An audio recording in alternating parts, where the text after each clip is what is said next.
Buenas noches con todos. Soy la doctora Cielo Rivera Dávila, médico asistente de rehabilitación del Hospital Rebagliati. Estoy encargada del área de rehabilitación traumatológica y esta noche vamos a hablar sobre ejercicios y programas para mejorar la movilidad y la fuerza en adultos mayores.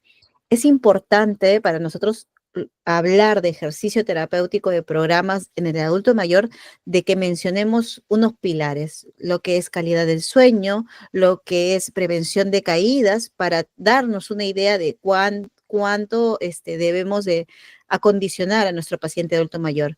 Viendo una realidad del adulto mayor, un diagnóstico situacional en el Perú, tenemos que al 2023 hay 4.598.000 personas mayores de 60 años. El género de predominio mujeres, 52.4%, 47.6% varones, y que presenta comorbilidades aproximadamente el 80% de estos pacientes. Entonces, estamos hablando que es una población adulta mayor que tiene comorbilidades y que tenemos que detectarlas a tiempo para que no se compliquen.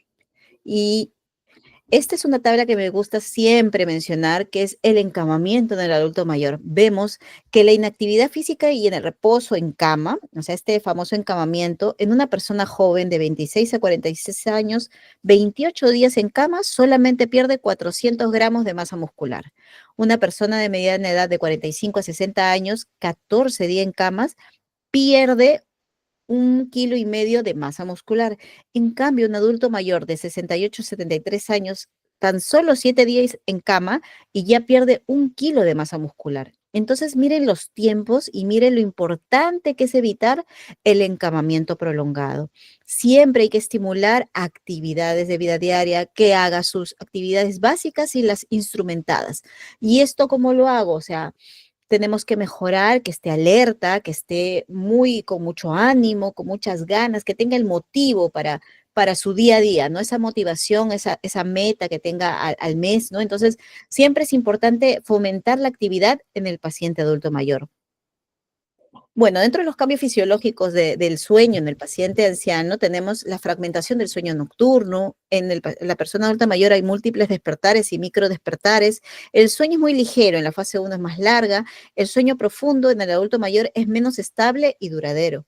Las siestas diurnas son por hipersomnia, entonces ya no les da sueño en la noche. Latencia por inicio prolongado. El sueño es menos eficaz y reparador, o sea, dice, no duermo lo suficiente y necesita estar durmiendo. Entonces, solamente necesitamos entre 7 y 8 horas diarias. El sueño en el adulto mayor suele ser menos eficaz. Hay síntomas diurnos, o sea, de día le da el sueño y de noche revierte ese ritmo circadiano. Hay esta deuda del sueño, estos mitos del sueño, que es importante educar al paciente y al cuidador justamente para evitar esa falta de vigilia que corresponde a un riesgo a caídas y desacondicionamiento físico. En la detección de trastorno del sueño, entonces, ¿cómo yo sé que mi familiar, mi paciente, la persona que yo cuido, tiene un tema de trastorno del sueño? Bueno, tendríamos que hacer una vigilancia en la historia clínica dirigida a estos problemas del sueño, ver la rutina, vigilia basal, el tiempo en que se tiene esta alteración del sueño, los fármacos que intervienen en el sueño, si toma polifarmacia, si tiene benzodiazepinas asociadas, o sea, hay que dosificarlas, no puede estar en la misma dosis para que esté muy alerta y que esté con ganas de hacer la actividad física. Los posibles desencadenantes, descartar problemas demenciales, toma de sustancias no farmacológicas que también induzcan el sueño, las secuelas diurnas, los hábitos de salud e higiene del sueño, que esto es algo muy importante que voy a hablar dos puntitos que me gustaría que entendamos, las enfermedades actuales que cursan con alteración del sueño, el tiempo total de dormido, o sea, en realidad, ¿no? O sea, cuántas horas tiene una hipersomnia de repente, ¿no? Y descartando problemas de fondo como distimias o depresión. La eficacia del sueño, eso de que sea un sueño reparador. Las disrupciones en su ambiente personal, también, bueno, por problemas emocionales, pérdidas, lutos, duelos, también influyen en la calidad del sueño. Y bueno, si hay una nicturia asociada que podremos recuperar o podremos mejorar, hay que intervenir de ser posible.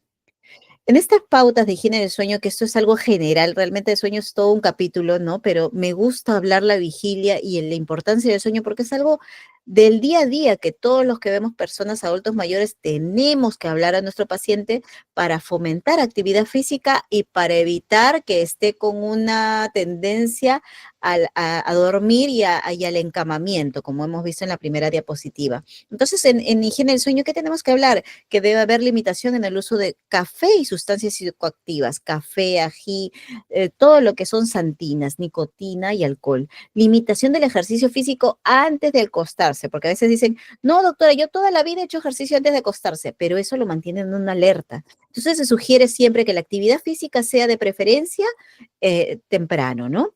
Evitar ingesta copiosa y abundante de líquidos, comidas pesadas durante la noche, la importancia del horario, de establecer un ritmo, un horario regular y unas rutinas, ¿no? Del ambiente oscuro, de la música suave, del olor agradable, para que esté, del pañal, que esté limpiecito, o sea, como para acostumbrarlo a que él establezca sus horarios del sueño. El entorno tranquilo y acogedor, evitar las siestas de días y no realizar actividades en la cama. Por ejemplo, otras actividades. Voy a hacer mis ejercicios en la cama, eso no es posible, por favor. Utilizar esas técnicas de forma coadyuvante, obviamente, a la evaluación del médico especialista, ¿no? Pero esto, como higiene del sueño, funciona muy bien para el cuidador y para el paciente. Entonces tenemos que es importante para nosotros detectar cuál es el costo de una vigilia adecuada, cuáles son los síntomas de que por qué no está alerta y no hace ejercicio físico mi paciente, cuáles son los riesgos, explicarle cuáles son los riesgos de no hacer actividad física. El cuidador principal, detectarlo y explicarle lo que implica no tener un adecuado descanso. La higiene que estamos hablando, que es sumamente importante, bueno, la terapia cognitivo-conductual se amerita, si es que hay mucho trastorno emocional de fondo, si hay benzodiazepinas en la prescripción, disminuirlas, titularlas o eliminarlas, y de todas maneras el estado de alerta y la vigilia de día nos ayuda muchísimo a que este paciente esté colaborador para la actividad física. Siempre es importante y va de la mano el tema de vigilia, el tema de actividad física y sobre todo nuestro target de prevención de caídas. Yo sé que acá los más especialistas de adulto mayor les van a hablar de este tema, pero no quería dejar pasar este pequeño ítem, ¿no? Que es un amplio tema de lo que es prevención de caídas, pero nosotros en rehabilitación traumatológica vemos como que la fractura de cadera es la punta del iceberg, ¿no? O sea, como vemos acá, se fracturó porque, bueno, se cayó y póngale la prótesis. Y con eso queda bien. No necesariamente. Si el paciente tiene un problema de una infección de, lamentablemente, una infección urinaria, tiene un riesgo quirúrgico alto, una insuficiencia cardíaca, un EPOC, ya no va a salir con la misma eficacia que un paciente que calcula o que se prepara para una prótesis. Una prótesis por una fractura es bien difícil recuperarlo y a veces son politraumatismos, o sea, se cae, se fractura la muñeca, se fractura el brazo, el hombro y se fractura la cadera. Entonces, tres sitios de fractura. Y ese es el inicio del encamamiento prolongado que hace una dependencia absoluta en el paciente. Bueno, tenemos un caso, le he traído esta noche un caso de una pacientita de 92 años, se cayó sentada, el EVA era 8 de 10, no podía levantarse, tenía terror al levantarse, que es kinesiofobia, limitada para su ABD, no podía levantarse para el baño, no podía sentarse, lloraba todo el rato.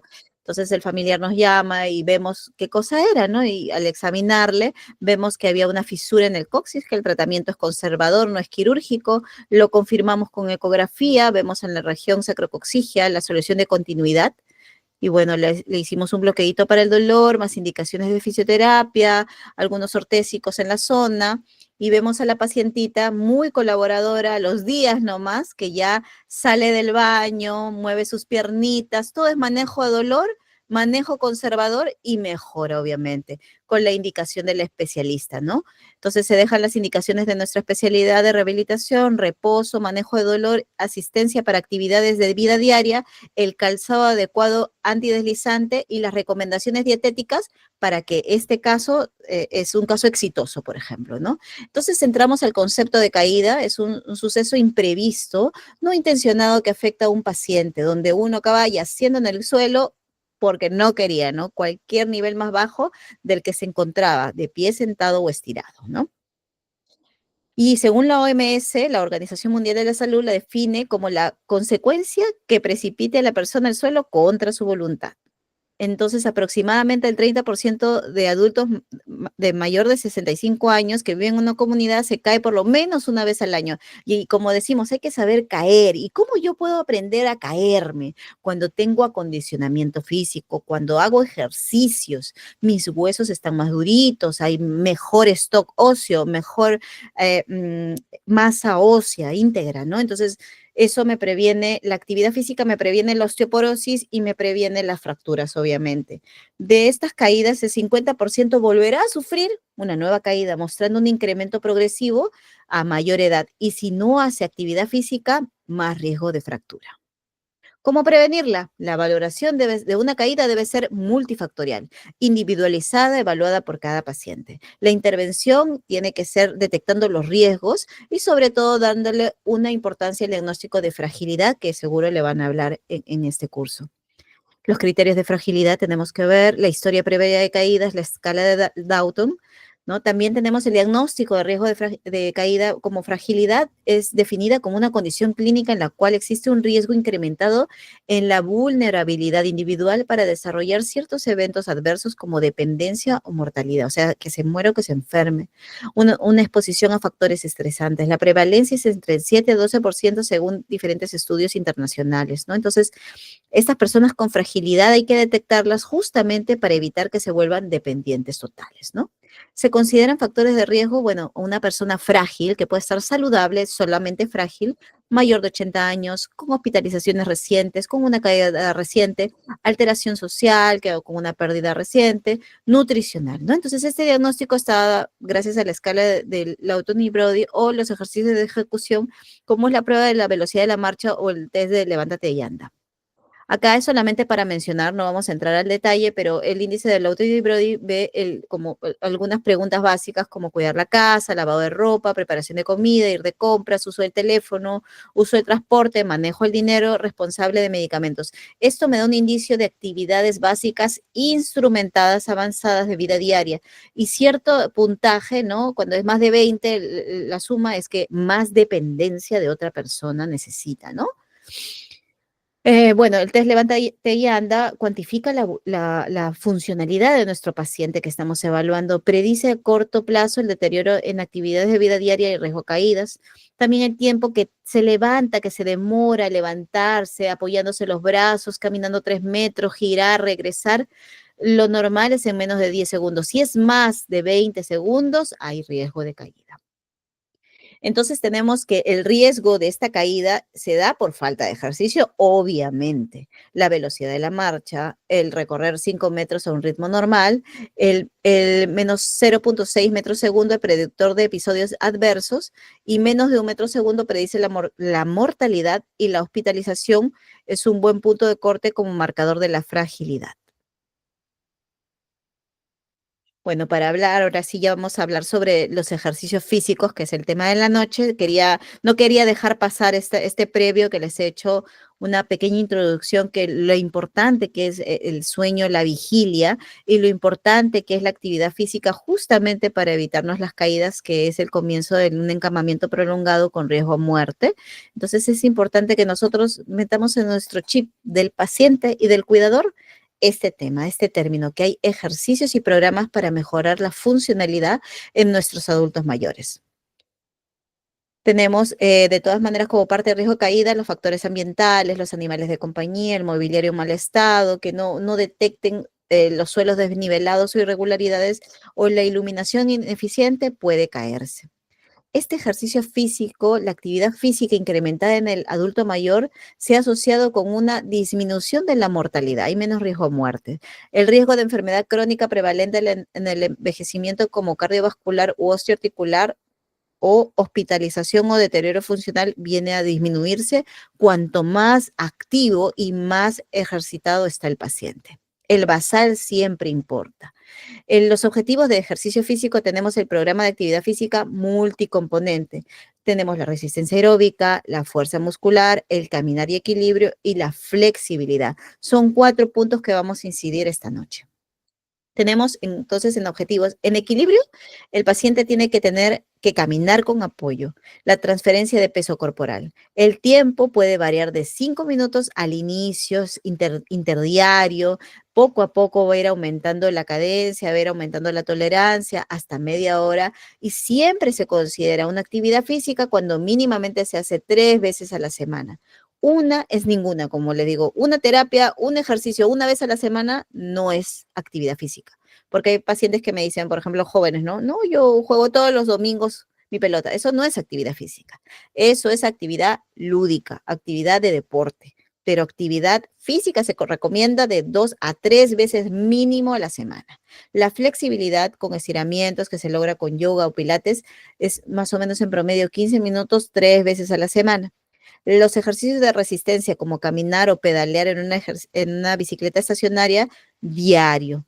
La potencia, que son ejercicios de vida diaria, como levantarse, subir, bajar, escaleras, esa tolerancia, 15 minutos y mínimo 3 veces a la semana. El aumento de masa muscular también es progresivo, es personalizado, con pesos o máquinas, que eso de repente, si hay comorbilidades, se tiene que hacer con una guía de nutrición adecuada y de todas maneras con una asesoría, ¿no? De un personal trainer 3 veces a la semana, mínimo 3 series, para ir aumentando esa masa muscular que queremos, ¿no? Entonces, cuando entramos al concepto de actividad física, vemos que es el movimiento corporal producido por los músculos, ¿no? Para dar energía. El ejercicio es la actividad física planificada, estructurada y repetida. Y la función física es la capacidad para que un individuo realice actividades funcionales diarias. Tenemos de los beneficios del ejercicio es la prevención y control de enfermedades no transmisibles. Frena la atrofia muscular, me evita la sarcopenia. Además, ayuda al metabolismo de los lípidos, manteniendo mis grasas adecuadas en nuestro organismo, retrasa la aparición de la demencia también, favorece la movilidad articular, evitando las contracturas en flexión y evitando que haya este desacondicionamiento, disminuye el riesgo de infartos al corazón, disminuye el riesgo de caídas, evita la descalcificación y la desmineralización ósea, y además aumenta la capacidad oxigenatoria y de respiración. También tenemos que evitar el sobrepeso y la obesidad, mejora la secreción hormonal con las hormonas que inducen al sueño, favorece la eliminación de sustancias de desecho, disminuye la formación de depósitos renales y de vías urinarias y conserva o agiliza nuestros sentidos, de tal forma que me permite tener al momento el tema sensorial muy activo, porque si tenemos menos vigilia, estamos con tendencia de sueño, nos caemos con facilidad y nos podemos lesionar.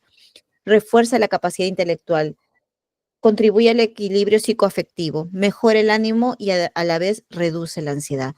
Por donde lo veamos, el ejercicio físico ayuda muchísimo.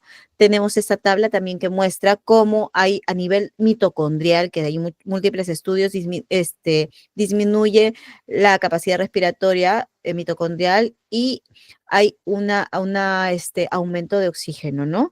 Además, en lo proinflamatorio, eleva el estatus proinflamatorio de interleuquina 6, factor de necrosis tumoral alfa, entre otros, y disminuye el estatus antiinflamatorio del ejercicio físico. También el ejercicio físico promueve la capacidad miogénica, o sea, hay un dominio mionuclear, ¿no? Disminuye las células satélites. A nivel pulmonar, ayuda a la función cardiorrespiratoria con el gasto cardíaco y con el tema de la función pulmonar. A nivel muscular, tiene que ver con una resistencia, hay un recambio proteico con la resistencia anabólica y la sensibilidad a la insulina, ¿no? A nivel neuromuscular, me permite, aumenta la atrofia muscular, ¿no? Función muscular está más activa y también disminuye las unidades motoras y el impulso neural. Entonces, a nivel pancreático también vemos a nivel hormonal cómo afecta esta actividad física adecuada e indicada, sin lesionar al paciente. Este cuadrito nos muestra, de todas maneras, en el lado izquierdo, ¿no? La edad de los pacientes. Anteriormente nuestra esperanza de vida era muy baja, ahora estamos hablando que la esperanza de vida ha aumentado mucho, ¿no? Pero ¿qué pasa? Una persona con actividad física, que es muy activa, su estilo de vida muy activo, tenemos que tiene un riesgo disminuido de sarcopenia. En cambio, una persona que tiene una vida, estado de vida muy sedentario, tiene un riesgo elevadísimo de sarcopenia, ¿no? Y esta sarcopenia, ¿qué es? Realmente vemos cómo es la atrofia del músculo asociado a la edad, ¿no? Pero si nosotros tenemos una actividad física adecuada, vemos que este de acá es un corte del muslo del paciente, ¿no es cierto? Entonces, ¿qué vemos? Que en una persona que tiene más edad, pero que tiene mucha actividad física, miren su masa muscular, ¿no? A los 85 años está conservada, está preservada. En cambio, una persona que es muy sedentaria, tiene mucha atrofia grasa, y no va a realizar buena actividad deportiva y se cansa con facilidad y si se cae se va a lesionar con más facilidad que alguien que sí haga actividad física adecuada. Muy bien. Tenemos también que a nivel, o sea, ¿qué ventaja tenemos a nivel del sistema nervioso? ¿No? Aumenta la neurogénesis, disminuye la neurogeneración, ¿no? Hay un deterioro cognitivo. A nivel del sistema respiratorio, aumenta la ventilación, también aumenta los intercambios gaseosos, ¿no? A nivel cardíaco tenemos el sistema cardíaco, aumenta el gaso cardíaco, disminuye la presión sanguínea, y mejora la función autónoma. A nivel de composición corporal, aumenta disminuye la masa grasa, aumenta la densidad mineral ósea, ¿no? A nivel de metabólico, tenemos que me ayuda también a la oxigenación de las grasas, a la oxidación de las grasas, ¿no? Y a nivel del sistema musculoesquelético tenemos que aumenta, ese ejercicio físico aumenta la fuerza muscular, ¿no? Y la calidad de muscular y el control motor. Los beneficios son amplios, ¿no? Realmente eso es un cuadrito que resumen un poco lo que estamos hablando, que disminuye el riesgo cardiovascular, disminuye la frecuencia cardíaca y la presión arterial, aumenta los transportadores de glucosa al músculo, mejora la acción de la insulina, mejora la función del endotelio vascular, un aumento por el óxido nítrico, aumenta el consumo de oxígeno. Y los ejercicios de resistencia que fortalecen los músculos centrales, disminuye esa posición sifótica y disminuye el riesgo de fractura de cadera, previene la osteoporosis, disminuye el riesgo de caídas y el ejercicio de resistencia en el agua, que es lo mejor siempre, por ejemplo, los posoperados siempre les decimos que si pudiese hacer aquaerobic sería lo ideal, ¿no es cierto? Mejora la osteoartritis y el tema de artrosis en rodillita. También estos ejercicios de equilibrio, por ejemplo, mejora las reacciones posturales en movimiento, disminuye el riesgo de caídas, mejora la postura estática. Estos ejercicios de equilibrio incrementa la seguridad en el adulto mayor para realizar actividades básicas de vida diaria.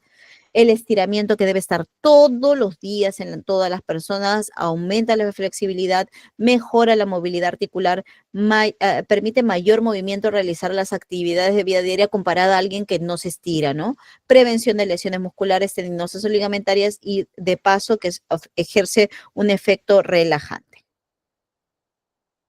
Los ejercicios de resistencia aeróbica tenemos, ¿no? Ejercicios de equilibrio, ejercicios de flexibilidad y ejercicios de fortalecimiento o musculación. Esto es progresivo, obviamente. Primero tenemos que ir acostumbrando al paciente progresivamente. No, de frente no le vamos a dejar ejercicios de resistencia, sino primero estiramientos, luego aeróbicos, progresivamente, ¿no? Pero tenemos que establecerle una rutina de ejercicios. Ejercicios aeróbicos mantenidos en el tiempo de intensidad regular. Los beneficios: mejora la función cardiovascular, disminuye la presión arterial, contribuye al descenso de glucosa y colesterol, mejora la capacidad respiratoria, mejora el estado de ánimo al paciente. Luego de hacer ejercicio se siente animoso, es un tema social también, le permite compartir con personas de su grupo etario, de anécdotas y por ende está más comunicado, con mejor humor, ¿no? Protegen frente a algunos tipos de neoplasia, también hay en algunos estudios. ¿Cómo sería esta intensidad y progresión? Bueno, podríamos recomendar que empiece de 5 a 10 segundos, descanse 10 segundos, se repite de 5 a 7 veces, ¿no? En la primera semana, en la tercera y cuarta vamos agregando de 10 a 15, es progresivo siempre, ¿no? Descansa 20 segundos, repetir de 5 a 7 veces. En la semana quinta y sexta, de 10 a 15 segundos, descansa 20 segundos, repetir de 5 a 7 veces. En la séptima y la octava, de 15 a 30 minutos, descanse 20 segundos, repita de 5 a 10 veces. En la novena y décima semana, andar de 30 a 45 segundos, descansar 20 segundos, de 5 a 10 veces, ¿no? Y en la onceava y doceava semana, andar de 45 a 60 segundos, descanse 20 segundos y repetir de 12 a 15 veces. Como vemos, es progresivo el aumento semana a semana y esta resistencia cardiovascular le va a ayudar al paciente, sobre todo cuando ya lo dure media hora o 40 minutos, va a ser ya más óptimo para el paciente, ¿no? Esos ejercicios aeróbicos, los cuidados especiales, bueno, siempre hay que mencionar al paciente que hay que tener cuidados con los giros, por la pérdida de equilibrio, sobre todo cuando estamos empezando, porque a veces algunos se compromete tanto y dicen, no, doctora, me caí por el giro brusco, pero ¿por qué si era progresivo? Es que como podía hacerlo 2, 3 veces, lo quería hacer 10, y ahí vienen los problemas, ¿no? Se realiza, bueno, los ejercicios con música, por el tema de ritmos moderados, movimientos simples y totalmente seguros y hay que evitar ejercicios bruscos. En cuanto a ejercicios de fortalecimiento, tenemos que refuerzan y potencian la fuerza muscular, mejoran las habilidades de movimiento, mantiene la autonomía, retrasa la dependencia, mejora el metabolismo, previene osteoporosis o poliartrosis y además previenen de la caída. Igual, de tal forma que los anteriores, estos de fortalecimiento son progresivos, la primera y la segunda semana, 2 series de 10 repeticiones, tercera y cuarta, quinta y sexta, hasta 12 repeticiones y determinando el ejercicio o el peso que permita realizar el ejercicio correctamente unas 30 veces, pero que note el esfuerzo al terminarlo, siempre respirando previo y estirando después, ¿no? Y de la séptima a la doceava, aumentando el peso progresivamente, ¿no? Hasta unas 20 repeticiones y siempre que note la mejoría de la resistencia. Como están viendo ahí estos de fortalecimiento, empiezan con unas bandas que son suavecitas de color bajo, amarillas o verdes, y luego va aumentando de resistencia que va volviendo a ser rojo, negro, cuanto más resistencia posee la persona. Las precauciones, adaptar al estado físico, empezar con medio kilo, 1 kilo progresivo, o si no, con la fuerza de su propio cuerpo, ir incrementándose progresivamente, respirando con normalidad sin hiperventilar. Y mientras espera, respire, baja el peso, siempre coordinando con el movimiento, ¿no? Y de tener alguna lesión o prótesis, tiene que ser evaluado por el médico. Esto es progresivo como lo estamos viendo. Los ejercicios de equilibrio tenemos que son lentos para mantener la posición en movimiento. Los beneficios de estos ejercicios de equilibrio es que evitan las caídas, disminuye el riesgo de fractura, aumenta la velocidad de la marcha y mejora la flexibilidad en la persona. Tenemos los mismos, ¿no? Con ayuda de la posición sostenida, se modifica con los brazos cruzados, brazos en X, brazos también realizados en diferentes superficies, por ejemplo, una alforma antiadhesiva, y cerrando los ojos por último para que controle más su propiocepción y su equilibrio. Puede ser apoyado en una silla también, como estamos viendo el ejemplo.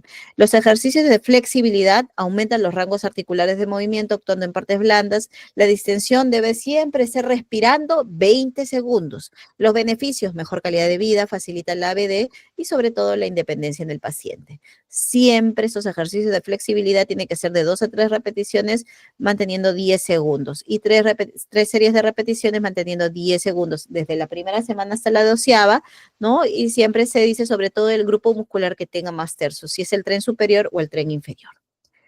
En cuanto a precauciones, los pacientes que han sido sometidos a cirugía deben de consultarlo antes, por ejemplo, un bypass con alguna alteración a nivel inferior, se tiene que consultar al médico tratante. Se sugiere que el paciente camine un poco antes de realizar los ejercicios de flexibilidad a modo de calentar, ¿no? Y vemos que esto ayuda a que tengan mejor forma de adaptarse al organismo. Modalidades del ejercicio por patologías, que de todas maneras solamente es una breve explicación, por obesidad, artrosis, HTA, hipertensión arterial, diabético o EPOC, ¿no? Para obesidad se recomienda de 20 a 60 minutos por sesión 3 veces a la semana, el ejercicio aeróbico como caminar, bicicleta estática o natación, que es el deporte más completo. Para hipertensos incrementamos progresivamente hasta 60 minutos por sesión, 3 a 5 veces por semana, el ejercicio aeróbico como caminar, correr, bicicleta, natación, siempre de forma progresiva. Para diabéticos de 20 a 30 minutos de sesión, 40 minutos, los no insulino dependientes en la mañana, un ejercicio aeróbico como caminar, correr, bicicleta, natación. Evitar hipoglicemias, por favor, siempre la ración, siempre con una colación 30 minutos antes de un ejercicio prolongado. Evitar carbohidratos de absorción lenta que previenen hipoglicemias tardías. Disminuir las dosis de insulina si hace ejercicio, sobre todo en el día, y no inyectar insulina en los músculos que vas a ejercitar, obviamente, ¿no? Para EPOC, de 2 a 3 periodos de 3 a 5 minutos, más o menos, en promedio se tiene que alcanzar de 15 a 20 minutos. Estos ejercicios son dirigidos en tareas de ABD, como caminar, subir escaleras, pedalear. El uso de inspirómetro de incentivo también tiene que regularizarse. En artrosis, ejercicios de intensidad baja moderada, de 15 minutos 3 veces a la semana, la bicicleta estática sin resistencia, que consigue disminución del dolor y de la rigidez muscular y gana autosuficiencia.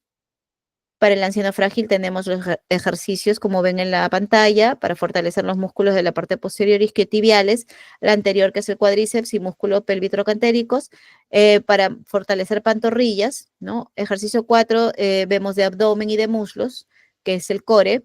El 5, del cuádriceps y muslos.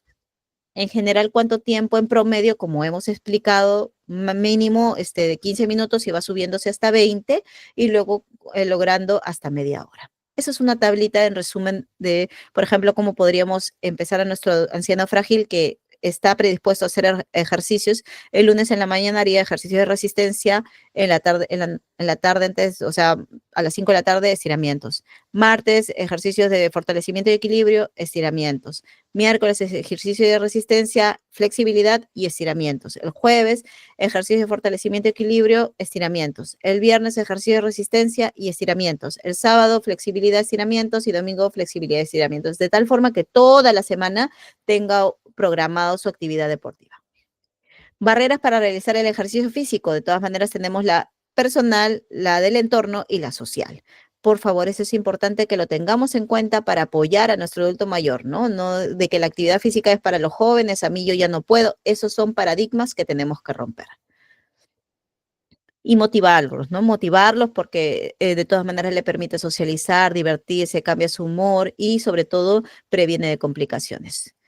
Intolerancia, ¿cuándo decir basta? Ya no puedo hacer ejercicio cuando tenga sensación de falta de aire, dolor o presión en la del pecho, palpitaciones, mareos o pérdida de conciencia, dificultad para mantener una conversación de forma seguida, fatiga intensa, que se ponga azul violáceo sus uñas o sus labios, náuseas o piel pálida y húmeda, debe suspenderse. El ejercicio no debe doler nunca.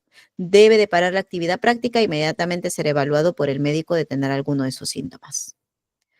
Esto, bueno, de todas maneras son lo que hemos hablado del iceberg, ¿no? Y bueno, en conclusiones, bueno, es la segunda causa de muerte por lesiones accidentales, estas caídas, ¿no? No intencionales. Se calcula que mueren unas 424.000 personas al año y más de un 80% de estas muertes se registran en países de medianos ingresos o bajos ingresos. Los mayores de 65 son quienes sufren más de caídas mortales y cada año se produce 37.3 millones de caídas cuya gravedad requiere una atención médica. Entonces, no olvidemos, por favor, estas recomendaciones. Gracias por prestar atención y de todas maneras apliquémoslo en nuestros adultos mayores. Gracias, doctor Luis.